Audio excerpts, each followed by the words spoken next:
Greetings, greetings, and welcome back to the channel. Please remember to like, share, and subscribe. Subscribe and like is the most important. Please, because this would help to grow the channel. Now, this morning, I want to talk about Hebrew Israelites and the history of the Hebrew. I would like you to stay with me, please, and watch a video. The video is in French, but there's an English translation underneath it. So I'd like to stay with me and watch that video. And this video also is in support of my son, who is one of my son who is a practicing Hebrew. So I want to support that. Even though I am Rastafari and identify as Rastafari. So give Jah thanks and praises. We don't want religion to cause division. So let's play this video in support of my son who is a practicing Hebrew, because this is who we are, to be exact. And as stolen people that was taken across the seas, we can this is also proof, a part of the proof. I have been saying this for the longest, that we are as people that was taken deliberately, and they have a reason, and our identity have been stolen, and we have been given a new identity. And it's also good for us who can gravitate to that to come back to our senses, because we lost our way. Alright, give thanks.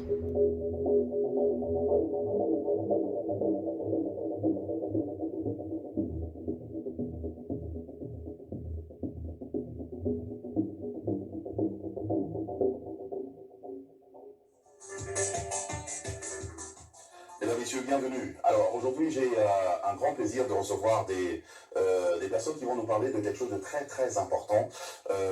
La chose, au fait, c'est une chose qu'on ignore concernant justement les Juifs, les Hébreux. Et le saviez-vous que les Juifs étaient des Noirs?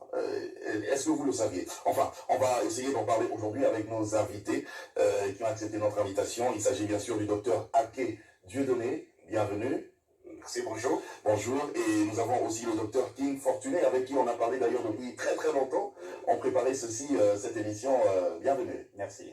Voilà, alors je m'en vais directement, je pose la première question, parce que c'est vraiment cette question-là qui va nous aider justement à avancer. Hein. Vous allez essayer de répondre tout le temps à deux. Je commence par docteur Ake. Vous dites que les Juifs, les vrais Hébreux, sont des Noirs, les Africains. Non. Pourquoi?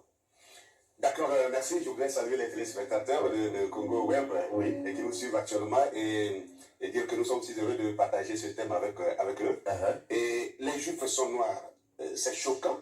C'est choquant. C'est choquant, mais c'est une réalité, parce que quand on parle de Juifs ou Hébreux, cela fait attrait aux Saintes Écritures, à la Bible.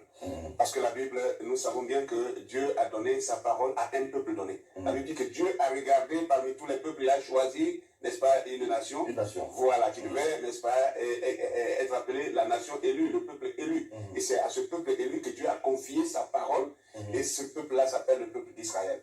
Et maintenant, nous disons aujourd'hui qu'Israël est un peuple noir. Et ça choque parce qu'il y a un peuple qui existe aujourd'hui. En Israël. Sur le territoire appelé Israël. Et qui n'est pas noir. Et qui n'est pas noir. Voilà. Et donc ça peut paraître scandaleux, mais nous voulons partir sur la base des Saintes Écritures, parce que si Dieu a parlé de son peuple dans les Écritures, il a dû identifier ce peuple-là.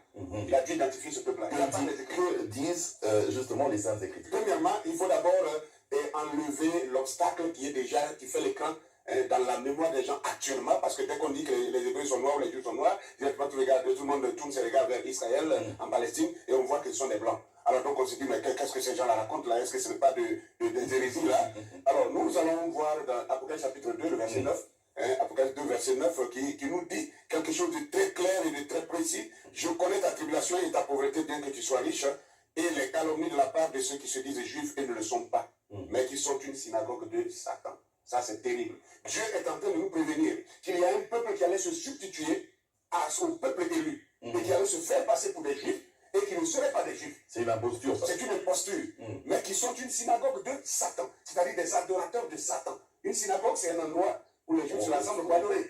Mais Dieu précise que ce sera les gens de la synagogue de Satan. Ça, c'est terrible. Et nous devons faire attention à cela, parce que, alors là, si on ne fait pas attention, on risque de prendre le faux pour le vrai. encore, et après chapitre 3:9, dit encore la même chose et enfonce la chose plus gravement. Et Apocalypse 3:9, qui nous dit encore, voici, je te donne de ceux de la synagogue de Satan qui se disent juifs et ne le sont pas, mais qui mentent. Vous voyez le mot qui est utilisé par Dieu ici, qui mentent. Voici, je les ferai venir se prosterner à tes pieds et connaître que je t'ai aimé. Alors, Dieu dit, je te donne de ceux de la synagogue de Satan qui se disent juifs, mais qui ne le sont pas, mais qui mentent. Quand Dieu dit que quelqu'un ment, il faut bien peser ce mot-là. C'est grave. C'est très grave. Oui. Dans la Bible, Jésus a dit que celui qui est le père du mensonge, c'est Satan. C'est Satan. Donc ce peuple-là, Dieu l'a identifié comme étant le peuple de Satan. Voilà pourquoi ceux qui sont en Israël, d'abord à commencer par la langue qu'ils parlent, ce n'est pas l'hébreu, ils parlent le yiddish. Et ça, ceux qui ne le savent pas, c'est de l'ignorance. Et le yiddish, c'est une langue germano-turque, mélangée des mots slaves. Okay. Deuxièmement, ces gens qui sont là-bas, ils se définissent comme étant des Ashkénazes, des Khazars et des Sépharas. Donc, quand on prend les gens comme les Ashkénazis ou les Ashkénazes, Ashkénaz, bibliquement, c'est le premier petit-fils de Japheth. Et quand on parle d'Israël ou des Sémites, ce sont les descendants de Sem. De Sem. Vous comprenez bien? Parmi les 3 fils de Noé, d'Abraham découle Isaac, Jacob, les 12 tribus qui forment maintenant la nation d'Israël. Donc vous voyez que pour être juif, il faut être d'abord un sémite. Or, les Ashkénazes sont carrément de la lignée de Japheth. Donc ce sont les descendants d'Ashkénaz qui sont en Israël actuellement. Ok, donc sur base de ça déjà, c'est exclu. C'est exclu, ils sont hors sujet. Et maintenant les Khazars, prenons les Khazars. Les Khazars découlent d'un ancien royaume qui a existé entre le 4e et le 11e siècle, qu'on appelait la Khazarie, qui se situait au sud de la Russie et entre la mer Caspienne et la mer Noire. Et justement la zone de l'Ukraine actuellement. Vous voyez un peu. Et ce royaume-là, c'était des Turcs, c'était un peuple turc mélangé de Slaves et de Russes. C'était un peuple usurpateur. C'est-à-dire c'était un peuple qui agressait tous ceux qui passaient. Et donc, ils arrachaient leurs biens, ils les tuaient et ils prenaient leur identité. Okay. Déjà à l'époque, ils étaient déjà comme ça. Des imposteurs. Des imposteurs. La Russie et l'Allemagne à l'époque, et ils se sont mis ensemble autour du 7e siècle par là. Ils ont voulu leur faire la guerre pour les détruire. Et on leur a dit, vous choisissez une de ces religions ou alors on vous massacre. Et ils ont choisi le judaïsme. Je pose quand même la même question au docteur King.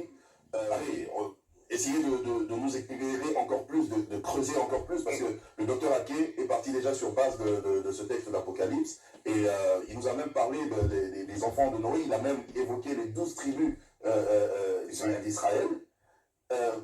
Mais tout ça ne comprend pas que le juif est mort. Ok, ben, je crois que c'est une situation, une question très, très complexe, et puis il faut avoir plus du temps pour développer, mais je pense que nous sommes ici pour donner quelques prises. Premièrement, je vais prendre la notion de la numérologie. La numérologie par rapport à la clé prophétique dans Ézéchiel chapitre 4, où Ézéchiel s'est penché 390 jours pour porter le péché de la maison d'Israël et 40 jours pour porter le péché de la maison de Juda. 390 plus 40, ça donne 430. Or, lorsque nous voyons le peuple qui a subi la servitude qui a duré près de 4 siècles, il s'agit bien du peuple africain ou du peuple noir qui ont été déportés à partir de l'Afrique. Le châtiment de 4 siècles est un châtiment réservé à Israël. Donc le peuple qui subit ce châtiment-là, assurément c'est Israël. On va dire que c'est juste une coïncidence. Il faut maintenant rattacher ces prophéties-là par rapport à ceux-là qu'on appelle les Juifs. Sinon, il faut commencer par régner la Bible. Pourquoi 400 comme les 4 siècles? Parce que selon Lévitique 26, le verset 18, quand Israël pécherait, Dieu devait le punir 7 fois.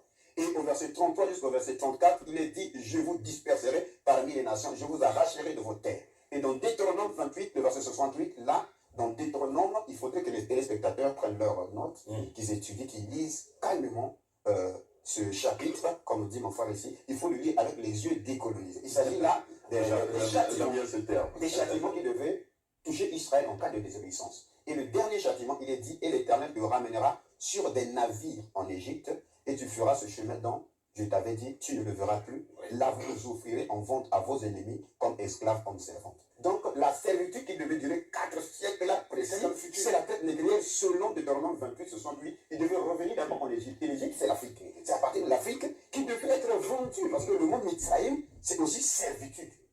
Parce qu'il ne s'agit pas de l'Égypte à l'origine. L'Égypte, ce sont les très bien emmené ça. Mesdames, messieurs, vous pouvez toujours laisser un commentaire, un message à ce numéro de téléphone. Je sais que là, dans vos maisons, ça bouillonne un petit peu. C'est vrai que moi-même aussi, quand j'ai appris ça, parce qu'on a eu à faire un briefing, ma tête avait bougé, donc on doit essayer. Greetings and welcome back to the channel. Just wanted to thank you for watching so far, and mention a few points that he mentioned, especially the verses, because this topic is not something that in the Western Hemisphere they don't want you to talk about these things. But I have talked about these things in the past. But I just wanted to play this video so that you can see that people are discovering themselves. So he mentioned Revelation 2:9. I would ask you to go and check it. He also mentioned Ezekiel 4. I ask you to go and check it. He mentioned Deuteronomy 28:68, which I also mentioned in the past. I'll probably put that clip at the end. We need to check certain things. So I'm going to play that clip at the end, at my speaking at the end. And please watch to the end. And also, thank you for watching this far. As I said, this is to support one of my sons who is a practicing Hebrew. So thank you very much and keep watching. Jews, you have a word Jews, don't you? That subject is a sensitive subject. So you have to tread carefully, because sometimes some people say them are Jew. But they know how you talk, who is the real Jew, or what is a Jew. And when you use the word Jew, what you mean by that? No. Before them say me anti-Semitic, Yeah. let me say this. That how can a Semite be anti-Semitic? Therefore I'm identifying myself as a Semite. Right. Okay. No, a Jew is somebody who come from Judah, or the tribe Yeah. of Judah. Yeah. Or where I say today Israel, where the geographical location was split into two kingdoms. Mm-hmm. You have the other tribe over on that side, and you got the Judah and Benjamites on this side. Mm-hmm. So those are the people who are related to Judah. Yeah. Now the present day Jews, and I say it again, they don't want you to say these things, but it's the fact. The present day Jews, according to my research, came from a kingdom called the Kingdom of Khazaria. You don't hear that name anymore because that country don't exist anymore. But it's a place near Russia, or was near Russia. Okay. This is where they came from. And now they scatter across all of Europe. When the Catholic was coming in, and also the army what they call Muslim, when Islam rise, they didn't want to join none of the two. So therefore they convert to Judaism. But Judaism, as it is now, is not what it is then, because our Judaism or Hebrew religion or culture is related to the Torah. The Jews today practice something called Talmudic Judaism, which is something completely different. I'm saying again, this what I'm saying is factual thing. You can go and check it. It's not me saying it. It is there. Yes, sir. Man as my lad. You can check maybe about 2 or 3 books can show you where it's said and who write it. And it's a Jew saying this. And this is a brother called Tribe. The name of the book I can remember. The name of the book is called The 13th Tribe. I forget the name of the author. I think it's Arthur Kessel or something near to that. But you can check that book and he describes the whole process of how the conversion happened. So these are people who not related but converted. I is the one that related. Because if you check Deuteronomy 28, it tells you who was going to go where and what is going to happen to them. And these type of prophecy do not relate to the present day people. Alright? Yeah.